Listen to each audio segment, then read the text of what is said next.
queridos irmãos, nós estamos lendo o capítulo 6 do Evangelho de São João. Antes líamos o capítulo 3, que nos acompanhou até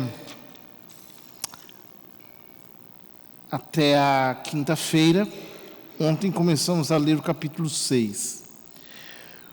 O capítulo 6 começa com a multiplicação dos pães. No Evangelho de São João, a multiplicação dos pães aparece como o emolduramento de um ensino mais profundo de Jesus, no qual ele se quer apresentar como o nosso pão. Ou seja, o verdadeiro pão não é o pão material. O verdadeiro pão para o Evangelho é Cristo. É dele que nós nos temos que alimentar, mediante a fé. Ora, quando termina esse milagre, querem proclamar Jesus rei. E Jesus sobe para a montanha. Ele não está interessado em obter nenhum poder político. Não é este o seu ministério. Então diz São João que ao cair da tarde os discípulos desceram ao mar. Ou seja, eles estavam acordados de que iriam passar para o outro lado da margem, para a região de Cafarnaum, que era de fato a região que era a base do ministério de Cristo. Ali é onde aconteceu a chamada dos primeiros apóstolos. Eles vão à sua frente, já está escuro, Jesus ainda não tinha vindo ao encontro deles, soprava um vento forte, o mar estava agitado. O cenário é um cenário de uma tempestade. Aqui, São João não exagera na descrição desse fenômeno, que de fato não era algo muito agradável, até os nossos dias não é. Se nós pegarmos qualquer foto de satélite do Mar da Galileia, nós vamos ver que ele tem uma construção geográfica tremenda. Ele vem como um rio fino que de repente se torna um lago grande, depois ele afina novamente, mas aquilo no fundo é um grande cânion em que os ventos do norte e também os ventos do sul se cruzam, criando tempestades tão gigantescas que hoje mesmo embarcações muito grandes não se atrevem a atravessar. Por isso, quando o texto diz que os discípulos tinham medo, eles estavam falando de uma coisa muito concreta, que nós podemos ler também numa perspectiva espiritual.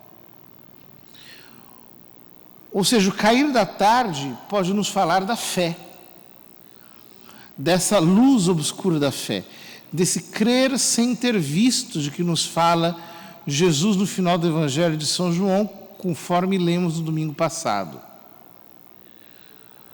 Ou seja, esse cair da tarde, essa descida ao mar, a escuridão, o vento forte, o mar agitado, podem falar de uma turbulência na vida espiritual que acontece quando nós perdemos o controle sobre nós mesmos. Quando a predominância da graça, quando o protagonismo de Deus desponta em nossa alma, sem deixar espaço para o nosso protagonismo humano. Por isso os discípulos remam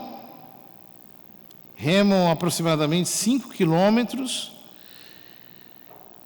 enfrentando aquilo tudo, e de repente vem Jesus. Aproximando-se da água, Jesus vem andando pelo mar da Galileia. O texto diz que os discípulos ficaram com medo.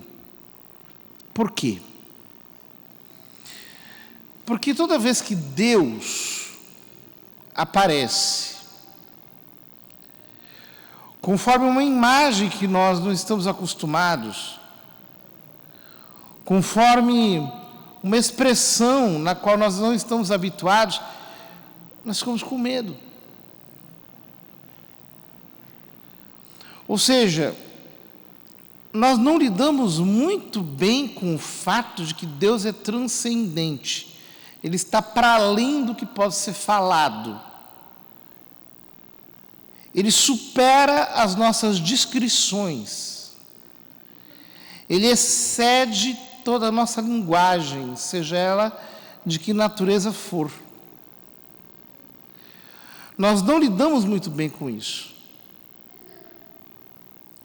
Quando no Evangelho de São João nós prosseguimos a leitura, aqui o texto dá um salto. Mas ele diz, na segunda-feira leremos: no dia seguinte a multidão que tinha ficado do outro lado do mar constatou que havia só uma barca e que Jesus não tinha subido para ela com os discípulos, mas que eles tinham partido sozinhos. Ou seja, havia 2 barcas. Uma barca devia conter metade dos discípulos, então 6, e a outra barca, mais 6, com Jesus. Ou seja, não eram barcas muito grandes. O que Jesus faz? Ele não apenas permite que os 12 entrem numa barca e fiquem ali apertados no meio de uma tempestade, como ele se dá ao luxo de dispensar a barca deles de ir andando pelo meio do mar. Os discípulos se assustam, porque Jesus chega sem nenhuma embarcação. Ele chega sem nenhum tipo de delimitação, de contorno. E é muito difícil lidar com isso. É preciso ter a mente muito aberta, é preciso ter o espírito muito dócil para acolher Deus do jeito que Ele vier. Sobretudo quando Ele não chega com os nossos trejeitos, com os nossos maneirismos, com os nossos roteiros, com os nossos cacuetes, usando os nossos jargões, repetindo os nossos bordões, com os nossos aleijos, com os nossos sotaques. Quando ele chega de um jeito diferente. Mas Jesus disse: sou eu. Ele usa aqui o nome de Deus. Não tenhais medo. Quiseram então recolher Jesus na barca, mas imediatamente a barca chegou à margem para onde estavam indo. A gente sempre quer dar um jeito de colocar algum tipo de delimitação nele. Mas ele continua se dando ao luxo de dispensar esses artifícios. O que significa isso? Que a fé nos obriga sempre a ir mais além, a transcender os nossos limites de compreensão, a ir mais longe, a superarmos o ponto em que nós já chegamos, a jamais nos escandalizarmos com os modos pelos quais livremente Deus escolhe se aproximar de nós. Quantas vezes Deus fala conosco através de situações mais esdrúxulas, das pessoas mais improváveis,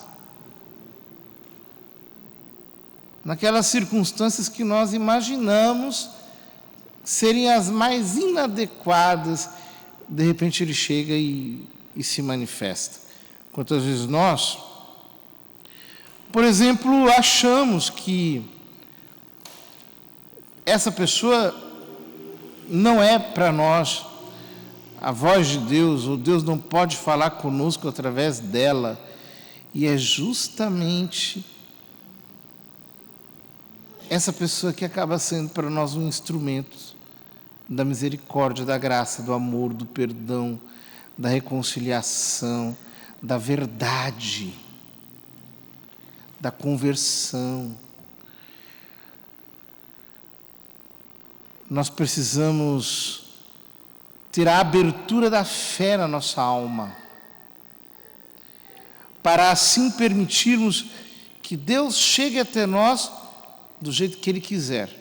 Assim como Abraão reconheceu Deus em Melquisedeque, um personagem tão misterioso que depois o autor da Epístola aos Hebreus diz que é uma imagem do próprio Cristo.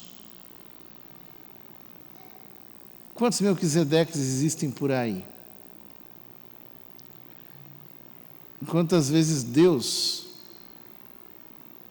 ousará chegar até nós das maneiras mais inusitadas, mas que para Ele são as mais eficazes.